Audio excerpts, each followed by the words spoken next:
Hello friends, इस video में हम डिस्कस करने जा रहे हैं एमपी जीके का पार्ट जो कि है शेड्यूल ट्राइब। एमपी जीके में शेड्यूल ट्राइब में भी हम डिस्कस कर रहे हैं इम्पॉर्टेंट ट्राइबल पर्सनालिटीज़, जो कि पार्ट है important personalities of Madhya Pradesh का, उसमें भी ट्राइबल पर्सनालिटीज़।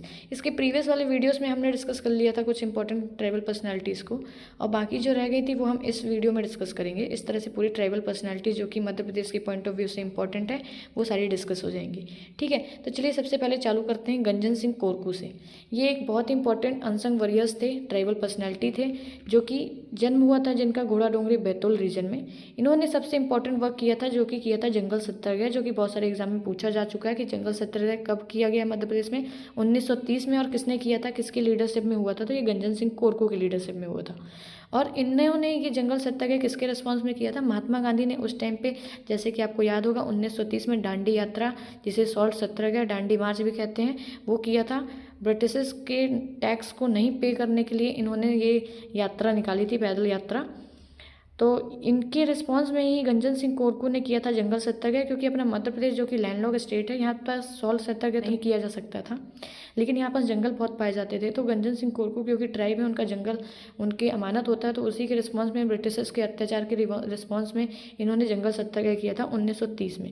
ब्रिटिशर्स इनके आंदोलन से इतने ज़्यादा डर गए थे कि इनके ऊपर इनाम भी निकाला था, 500 रुपये का इनाम ब्रिटिशर्स ने इनके ऊपर रखा था इनको पकड़वाने के लिए। और इनका फिर डेथ हो गई थी 1963 में। इनके ये अपने one of the unsung warriors हैं, जो कि इनका बहुत बड़ा कंट्रीब्यूशन था अपने स्वतंत्रता संग्राम में। ठीक है, तो इस तरह से याद रखना गंजन सिंह कोरकू और उनके बारे में। ठीक है, मेन यही है कि इन्होंने जंगल सत्याग्रह किया था 1930 में, और ये घोड़ा डोंगरी बैतूल रीजन से बिलोंग करते हैं। फिर उसके बाद नेक्स्ट आ जाते हैं प्रेमा फात्या।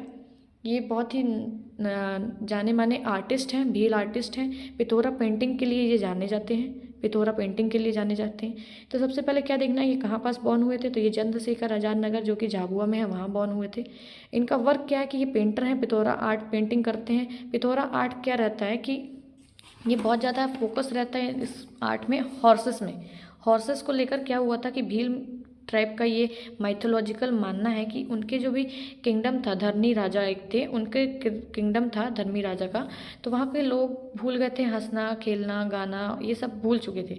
तो क्या हुआ, धरनी राजा के जो प्रिंसेस थे पिथौरा, वो अपने हॉर्स में उनने जर्नी चालू करी, और वो गॉडेस हिमाली के पास गए, और उनसे उनने अपने जो लोगों के जो हंसना खेलना भूल गए हैं उनको वापस मांगा, और इस तरह से वो सारी चीज़ें उनकी भील ट्राइब में वापस आ गई। तो इस तरह से ये डिपेक्ट करता है पिथौरा पेंटिंग के थ्रू कि उनकी मान्यताएं और भील ट्राइब का पिथौरा आर्ट क्या है, ये सब चीज़ों के बारे में किसने अवेयरनेस फैलाई, प्रेमा फात्या अपने आर्ट्स के थ्रू। तो इनको बहुत ही ज़्यादा आइडेंटिफाई किया गया है पिथौरा आर्ट के लिए। ठीक है, और ये इन्होंने अपने वर्क्स कहाँ पास किए हैं, इंदिरा गांधी राष्ट्रीय मानव संग्रहालय जो कि भोपाल में है, वहाँ पास वॉल में इनकी पेंटिंग्स और पिथौरा आर्ट को देख सकते हैं। जो कि पिथौरा कुंवर जो प्रिंसेस था धर्मी राजा के, उन्होंने जो भी अपने माइथोलॉजिकल गॉडेस से मिलकर जो भी चीज़ें की थी, ये इस वॉल में पूरा इन्होंने पेंट किया हुआ, किसने, प्रेमा फात्या ने। और इनका आर्ट जो कि रूपांकर गैलरी में भी है। तो अपने क्या देख लिया कि ये चंद्रशेखर आजाद नगर में बॉर्न हुए थे। पिथौरा आर्ट के बहुत ही जाने माने पेंटर हैं। इंदिरा गांधी राष्ट्रीय मानव संग्रहालय में भी इनका वर्क है, रूपांकर गैलरी में भी वर्क है, और इनको 2 अवार्ड मिले हैं। जो और इम्पोर्टेंट फैक्ट है कि इनको 2 अवार्ड दिए हैं, क्या, शिखर सम्मान जो कि 1986 में दिया गया था, और तुलसी सम्मान जो कि 2017 में दिया गया था। ठीक है, तो ये अपने दूसरे ट्राइबल पर्सनैलिटी थे, प्रेमा फात्या, आर्टिस्ट, भील ट्राइब से। अब नेक्स्ट देख लेते हैं, तो नेक्स्ट है जनगढ़ सिंह श्याम। ये भी पेंटर थे, लेकिन ये गौण आर्टिस्ट थे। तो जनगढ़ सिंह श्याम ये गौण आर्टिस्ट थे, और माना जाता है कि ये गौण आर्टिस्ट में पहले थे पेपर और कैनवास को यूज़ करने के लिए पेंटिंग में। तो गौण आर्टिस्ट का पहला पर्सन या फिर first person to use paper and canvas for his work कौन थे, ये जनगढ़ सिंह श्याम। इन्होंने भारत भवन का जो गुम्मद था वहाँ पास भी अपनी पेंटिंग्स की हुई है। लेजिस्लेटिव असेंबली में भी इनकी पेंटिंग्स देखने को मिलती हैं। और इन्होंने क्ले रिलीफ नर्मदा, एक क्ले रिलीफ एक मिट्टी में बनाया हुआ आर्ट होता है जो इन्होंने बनाया हुआ नर्मदा से रिलेटेड, जो रखा गया है कहाँ पास, इंदिरा गांधी राष्ट्रीय मानव संग्रहालय में भोपाल में। ठीक है, तो इनके ये वर्क आइडेंटिफाई करना कि इनके जो भारत भवन का जो गुम्मद है वहाँ पास इनकी पेंटिंग है। लेजिस्लेटिव असेंबली की वॉल्स में भी इनने अपनी पेंटिंग दी हुई है, और क्ले रिलीफ नर्मदा के बारे में जो कि कहाँ है, इंदिरा गांधी राष्ट्रीय मानव संग्रहालय में। इनको अवार्ड, इनको भी शिखर सम्मान मिला है 1986 में। अभी अपन ने देखा था प्रेमा फातिहा को भी शिखर सम्मान दिया गया था 1986 में। शिखर सम्मान इनको भी दिया गया था 1986 में। और इनकी डेथ हो गई थी जापान में। जब ये 40 ईयर्स के अराउंड थे तब इनकी जापान में इन्होंने सुसाइड कर लिया था। इनकी मिस्टीरियस डेथ है, किसी को रीज़न नहीं पता है, कुछ जान नहीं पाया कि क्यों कैसे क्या इन्होंने सुसाइड कर लिया या फिर इनकी डेथ हो गई, कुछ इनका मिस्ट्री है, अभी तक ये सॉल्व नहीं हुई है।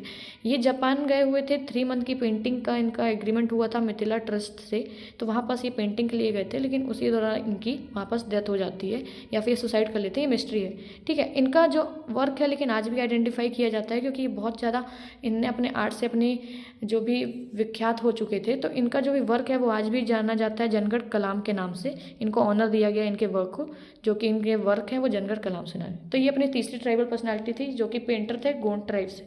ठीक है, और इंटरनेशनली ये आइडेंटिफाइड थे अपने वर्क के लिए। अब नेक्स्ट देख लेते हैं राजा नरेश चंद्र सिंह। ये पॉलिटिकल फिगर हैं, ट्राइब्स से जो बिलोंग करते हैं, ट्राइबल पॉलिटिकल फिगर। इनका जन्म हुआ था राजगढ़ में जो कि छत्तीसगढ़ में है। जब अपना एमपी डिवाइड नहीं हुआ था, छत्तीसगढ़ भी अपने एमपी का ही पार्ट था, तब राजगढ़ में इनका जन्म हुआ था। और इन्होंने इलेक्शंस जीते थे 1951 के, कांग्रेस की तरफ से इन्होंने एमपी बने थे लेजिस्लेटिव असेंबली में, कांग्रेस की सीट से इन्होंने इलेक्शन जीता था। और ये कौन से एरिया से आए थे, तब सारंगढ़ जो कि छत्तीसगढ़ में आता था, राजगढ़ डिस्ट्रिक्ट से, तो वहाँ पास से। और ये 1957 का भी इन्होंने इलेक्शन जीता था। जो इनके बारे में इंपॉर्टेंट फैक्ट है वो ये है कि ये फर्स्ट मिनिस्टर थे ट्राइबल वेलफेयर के। जब एमपी में ट्राइबल डिपार्टमेंट बना था उसके ये पहले मिनिस्टर थे ट्राइबल वेलफेयर के, जो कि 1955 में। और ट्राइबल वेलफेयर मिनिस्टर ये रहे हैं और उसके बाद पहले ट्राइबल सीएम भी बने हैं एमपी के।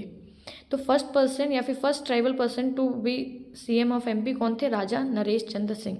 और ये कम समय के लिए थे, सिर्फ मात्र 13 दिन के लिए ही सीएम थे। ये 6th सीएम थे, अनडिवाइडेड एमपी के ये 6th सीएम थे। तो कब बने थे? 1969 में। तो क्या फैक्ट इनके बारे में याद होना चाहिए कि ये राजगढ़ छत्तीसगढ़ में बॉर्न हुए थे और ये पॉलिटिकल फिगर थे ट्राइब्स के, मतलब ट्राइबल पर्सन जो कि पॉलिटिकल करियर था जिनका। इन्होंने 1951 का इलेक्शन कांग्रेस की पार्टी से जीता था, 1957 में भी इन्होंने इलेक्शन जीता था। एरिया इनका था सारंगढ़ जो कि छत्तीसगढ़ में था। और ये फर्स्ट ट्राइबल मिनिस्टर थे, फर्स्ट ट्राइबल वेलफेयर मिनिस्टर थे एमपी के 1955 में। फर्स्ट ट्राइबल सीएम थे और ये फर्स्ट ट्राइबल सीएम भी थे एमपी के, जो कि 6th नंबर के सीएम थे जब एमपी डिवाइड नहीं हुआ था। और ये मात्र 13 दिन के लिए ही सीएम बने थे। कब बने थे? 1969 में। तो ये कौन सी ट्राइबल पर्सनालिटी थी? राजा नरेश चंद्र सिंह। ये एक किंग थे, मतलब कि राजा रजवाड़े टाइप का वो टाइम का पीरियड था, तब ये राजा थे। ठीक है, इसके बाद आ जाते हैं कांतिलाल भूरिया। जन्म हुआ था झाबुआ में। ये भी ट्राइबल मिनिस्टर रहे 2011 तक और ये भी 2019 के इलेक्शन में हार गए थे, लेकिन बाईपोल करा के वापस से ये मिनिस्टर्स बन गए हैं, पार्ट बन गया लेजिस्लेटिव असेंबली का। और ये कौन से एरिया से? तो ये वापस से झाबुआ, ये झाबुआ और रतलाम से ही ये इलेक्शंस में खड़े होते हैं। तो ये भी एक ट्राइबल पर्सनालिटी से कौन? कांतिलाल भूरिया। अब नेक्स्ट देख लेते हैं अपन भूरी बाई के बारे में। ये बहुत ही ज़्यादा नोन पर्सनैलिटी है भूरी बाई, इनको बहुत सारे अवार्ड भी दिए हैं। तो इनका जन्म हुआ था पित्तौल, जो कि एक गांव आता है झाबुआ में एमपी में। और ये भील आर्टिस्ट हैं, भूरी बाई भील आर्टिस्ट हैं। और ये फर्स्ट ट्राइबल आर्टिस्ट हैं जिन्होंने पेपर और कैनवास का यूज़ किया था। तो अभी अपन ने देखा था वो पहले गोंड आर्टिस्ट थे, ये पहले ट्राइबल आर्टिस्ट हैं जिन्होंने पेपर और कैनवास का यूज़ किया था अपने आर्ट में। और इनको बहुत सारे अवार्ड दिए गए हैं। कौन कौन से अवार्ड? शिखर अवार्ड, ये अपन ने पहले भी पढ़ा, शिखर अवार्ड दिया गया प्रेमा फातिहा और जनगढ़ सिंह को। तो ये शिखर अवार्ड भूरी बाई को भी दिया गया। इनको कब दिया गया? 1986-87 में। इनको अहिल्या बाई सम्मान भी दिया गया। अहिल्या बाई सम्मान वुमेंस को दिया जाता है उनके अचीवमेंट्स और उनको एंकरेज करने के लिए, जो भी उनने आर्ट और आइडेंटिफाई करने के लिए जो भी उन्होंने वर्क किया है। तो इनको मिला था अहिल्या बाई सम्मान 1998 में। इसके बाद इनको रानी दुर्गावती अवार्ड भी दिया गया है 2009 में। फिर इनको पद्म श्री, जो कि मोस्ट इंपॉर्टेंट है, अभी दिया गया है 2021 का, रिसेंट है ये एग्जाम में पूछा जा सकता है कि पद्म श्री किस भील आर्टिस्ट को दिया गया। तो भूरी बाई को 2021 का पद्म श्री से भी सम्मानित किया गया है। और इन्होंने जो पहले ऐसा माना जाता है कि 80 के दशक में ऐसा लेबर ये भोपाल में काम करती थी और काम भी इन्होंने जहाँ पास किया आदिवासी लोक कला एकेडमी बनाने में, यहाँ पास लेबर की तरह काम किया था। लेकिन आज वो उसी कला एकेडमी में एज अ आर्टिस्ट काम करती हैं और अपनी भील लाइफ से रिलेटेड पेंटिंग्स के थ्रू अवेयरनेस फैलाती हैं। इनकी इसी आर्टिस्ट को आइडेंटिफाई किया गया, इनके कला को आइडेंटिफाई करके इनको इधर पास ही एज अ आर्टिस्ट का काम दिया गया है। और ये आज उस जगह पे जहाँ पास इन्होंने उस इमारत को एज अ लेबर वर्क करके बनाया था, आज वहीं पास वो कार्यरत हैं और अपनी पेंटिंग्स के थ्रू भील लाइफ का अवेयरनेस फैलाती हैं। तो ये बहुत ही इंपॉर्टेंट पर्सनालिटी हैं। कौन? भूरी बाई। इनके बारे में फैक्ट याद रखना, झाबुआ में बॉर्न हुई थी, भील आर्टिस्ट हैं, paper canvas first to use, और इनको इतने सम्मान मिले, शिखर अवार्ड, अहिल्याबाई अवार्ड, रानी दुर्गावती, और मोस्ट रिसेंट जो इंपॉर्टेंट है पद्मश्री, जो कि 2021 में इनको दिया गया था। और ये भोपाल में लोक कला एकेडमी में आर्टिस्ट हैं, आदिवासी लोक कला एकेडमी। ठीक है, तो ये कुछ इंपॉर्टेंट फैक्ट थे अपने ट्राइब्स के बारे में, जो कि इस तरह से अपन ने सारी ट्राइबल पर्सनालिटी जो कि एमपी के पॉइंट ऑफ व्यू से इंपॉर्टेंट थी वो कवर कर लिए। Hope you like the video. Thank you so much.